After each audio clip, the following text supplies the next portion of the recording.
Okey, biar betul tak pasti jangan kongsi. Pastinya kami seringkali mewar-warkan kepada anda untuk kita menerima sekiranya kita menerima sebarang maklumat di media sosial, pastikan kita menyemak kesahihannya terlebih dahulu. Bagaimana caranya? Melalui portal sebenarnya.my ataupun boleh saja saksikan kami di RTM. Dan pagi ini akan bawakan perhatian anda dalam usaha untuk memperkasakan kebajikan veteran Angkatan Tentera Malaysia, veteran ATM. Pagi ini bersama kami, bertuah sekali kami dapat berbicara dengan beliau. Selamat datang Major General Zamri Jeffrey Haji Darus yang merupakan Ketua Pengarah Jabatan Hal Ehwal Veteran ATM. Terima kasih. Kalau ada veteran ATM menonton kita pagi ini, mungkin nostalgia ya Tuan dapat melihat uniform yang juga selain daripada bercakap tentang Jeff, hari ini kita juga ada kehadiran anggota dan juga pegawai tentera untuk satu lagi segmen selepas ini. Tapi apapun untuk permulaannya, pastinya kita ingin mengetahui sedikitlah latar belakang. Kalau boleh kita kongsikan kepada penonton berkenaan ialah jabatan hal ehwal veteran ATM ini. Baik, terima kasih.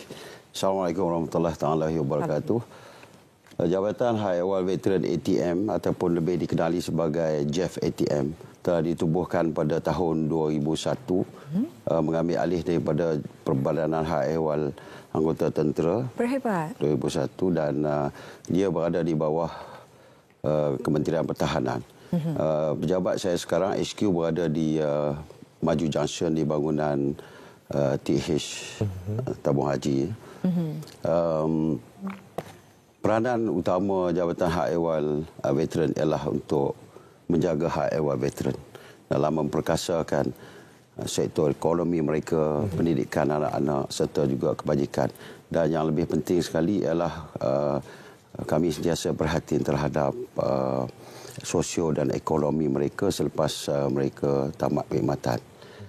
Kita bayangkan bahawa seseorang anggota tentera itu berkhidmat selama 21 tahun. Mereka rata-rata masuk tentera dalam berumur lebih kurang 19 tahun. Ya. Dan tempoh perkhidmatan berpencen ialah 21 tahun. Jadi mereka akan berpencen lebih kurang umur 39 ataupun 40 tahun.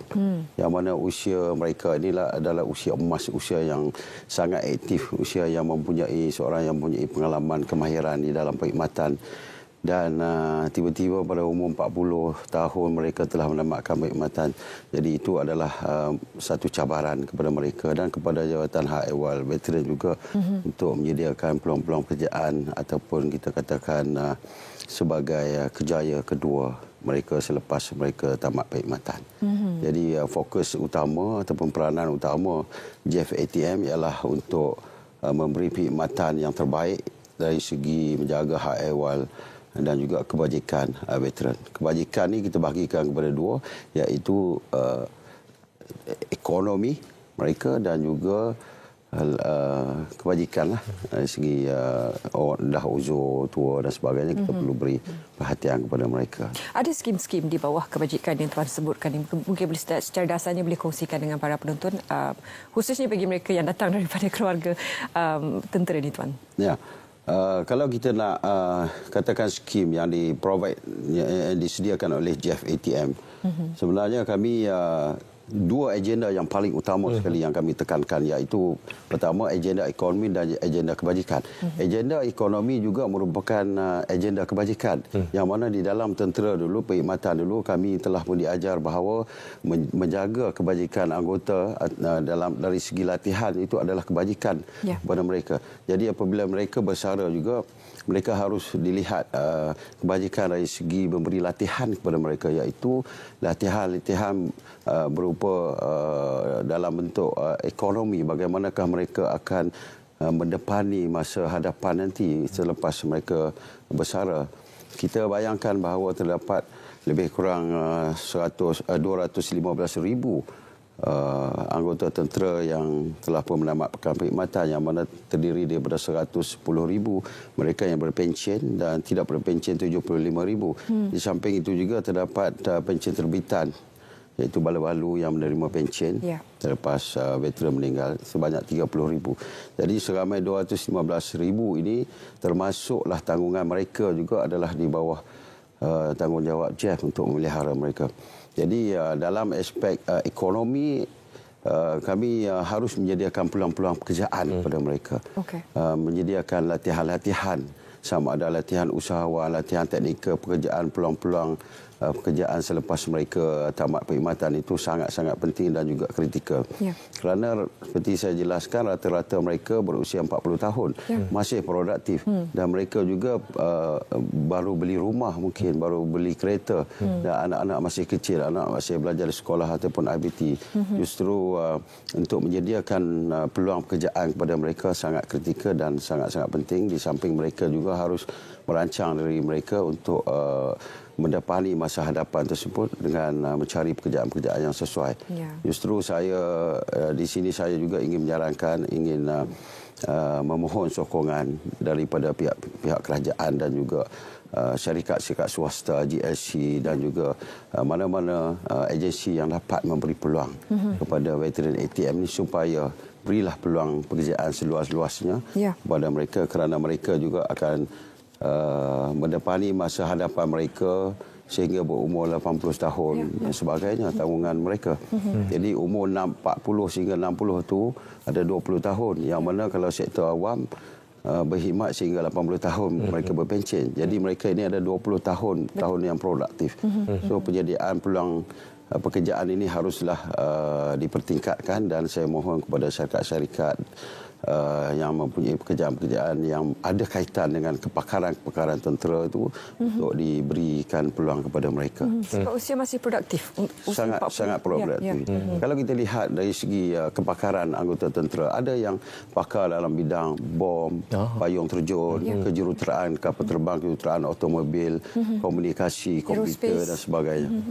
Jadi mereka ini seolah-olah terbiar begitu sahaja, bertungkus lumus untuk mencari pekerjaan selepas itu.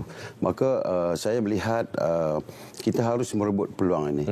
Peluang yang ada kepada mereka haruslah di-develop dan juga diperkemaskan lagi supaya mereka turut sama-sama dapat membantu dalam kemajuan negara serta juga memperbaiki ekonomi mereka. InsyaAllah. Dan sepastinya kita imbas kembali pada bulan Ogos yang lalu. Kerajaan ada mengumumkan bantuan sara hidup kepada veteran ATM yang tidak berpencen dan berusia 60 tahun ke atas. Mungkin kita boleh kongsikan bagaimana gambarannya setakat ini dan juga pelaksanaannya.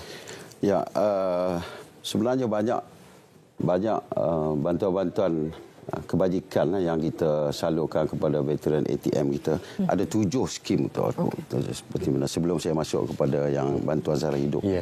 Di antaranya ialah bantuan persekolahan bagi anak-anak, menampung anak-anak sekolah rendah, sekolah menengah, IPT di peringkat diploma, di peringkat ijazah itu ya. Yang kedua, sekiranya meninggal kita ada bantuan mengurus jenazah. Kita bagi 3,000 dan 1,500 kepada balu-balu. Seterusnya bantuan-bantuan peralatan pesakit, kemudahan perubatan, pay and claim. Yang mana mereka telah pun uzur, yang terlibat dalam operasi kecederaan, dalam latihan dan sebagainya. Dan bantuan bencana alam. Kalau rumah mereka, struktur rumah mereka telah pun rosak disebabkan oleh bencana alam, kita akan bagi lebih kurang 10,000 berdasarkan kepada penilaian. Seterusnya ialah inisiatif perumahan. Selama kita akan bina baru, kita akan perbaiki rumah. Bina baru tahun ini kita telah berjaya menyiapkan sebanyak 40 buah rumah dan juga 180 untuk diperbaiki yang dalam kos sebanyak 5.74 juta ringgit. Jadi banyaklah bantuan yang telah diberikan. Yang paling kita utamakan, bukan kita utamakan, tapi yang paling orang kata perlu kita support veteran ialah bantuan sara hidup. Di mana soalan tadi bahawa bantuan sara hidup ni telah pun diumumkan oleh Perdana Menteri yang terbaru ini, yang mana sebelum ini kita mempunyai beberapa skim bantuan sara hidup sama seperti yang ada di dalam Jabatan Kebajikan Masyarakat. Skim yang pertama bantuan sara hidup ini ialah kepada mereka yang semua sekali mereka yang veteran tidak kira berpencen ataupun tidak berpencen, balu, anak-anak yatim, OKU dan sebagainya. Jadi mereka boleh memohon. Kami akan turun padang dan akan mengesahkan keadaan mereka. Ya. Jadi di sini kita kenakan syarat iaitu mereka perlu memohon dan juga paras garis kemiskinan PGK mestilah tidak lebih daripada RM1,169. Tetapi dalam bajet yang lepas kerajaan telah menaikkan sebanyak RM29 menjadikan RM1,198. Jadi skim yang bantuan sara hidup ni akan diberi sebanyak RM300 sebulan selama 3 tahun dan selepas 3 tahun mereka boleh mohon dan kita akan semak semula. Yang kedua kita perluaskan kepada veteran ATM berumur 80 tahun. Yang mana bagi mereka yang berumur 80 tahun ini tidak kira pencen ataupun tidak berpencen, mereka tidak perlu memohon. Kami akan proses secara automatik rekod-rekod berada dengan kami dan kami itu juga tertakluk kepada syarat-syarat ini ditetapkan oleh Kementerian Kewangan untuk sebagai prinsip saksamaan wang kerajaan digunakan sama seperti JKM. Jadi yang ketiga tu ialah bantuan sara hidup yang telah diumumkan oleh Perdana Menteri pada 7 bulan Ogos hari itu, yang mana pemberian bantuan sara hidup kepada veteran ATM yang tidak berpencen yang berumur 60 tahun ke atas. Yang mana daripada data yang kita dapat oleh terdapat sebanyak 41,970 orang veteran berada di dalam kelompok tersebut. Dan kita telah mendapat syarat-syarat daripada Kementerian Kewangan sama seperti tadi, yang mana kita harus mematuhi syarat-syarat pendapatan PGK paras garis kemiskinan yang telah ditetapkan tadi, iaitu sebanyak RM1,169 ataupun RM1,198 hari ini sekarang ya. Dan mereka tidak perlu memohon, kami akan jana pembayaran tersebut melalui rekod yang sedia ada dengan kami. Dan daripada jumlah 41,970 tadi, terdapat seramai 5,000 orang penerima pencen daripada KUAP, yang mana mereka menamatkan perkhidmatan sebelum pencen dan mereka telah pun join dengan kerajaan dan telah pun pencen dengan JPA KUAP. Jadi ada di situ terdapat lebih kurang 36,000. Daripada 36,000 ni kita dapati mengikut syarat-syarat yang dikenalkan tersebut terdapat hanya 10,000 sahaja mereka yang layak.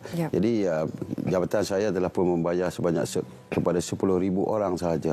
Jadi baki 26,000 lagi tidak dapat saya bayar disebabkan oleh syarat tersebut. Maka di sini saya harap pihak veteran dapatlah bersabar supaya insya-Allah akan dipertimbangkan oleh pihak kerajaan supaya mengurangkan ataupun mengecualikan sebarang syarat seperti mana hasrat yang diumumkan oleh Perdana Menteri hari itu, iaitu peruntukan diberikan sebanyak 151.1 juta kepada 41,970 orang veteran itu dapat kita realisasikan dengan mengecualikan sebarang syarat. Ini terpulang kepada kerajaan. Saya Jabatan Hak Ehwal Veteran hanya akur terhadap apa-apa syarat yang dikenalkan, walau bagaimanapun kita harap yang terbaik dapat diberikan. Terima kasih Tuan kerana sempat meluangkan masa bersama kami. Saya pasti perbincangan ini akan kami sambung nanti untuk di lain kesempatan. Terima kasih sekali lagi kerana sudi bersama kami. Major General Zamri Jeffrey Haji Darus yang merupakan Pelatur Pengarah untuk Jabatan Hal Ehwal Veteran ATM. Pastinya juga kita sentiasa terus mengingati dan juga menghargai jasa yang disumbangkan oleh pegawai dan anggota tentera kita yang telah pun bersara. Kita nak ke Negeri Sembilan sebenarnya, Munawar, untuk perincian Belanjawan 2024 memperkasa ekonomi madani bersama Nur Zuhairah Muhammad Zamri.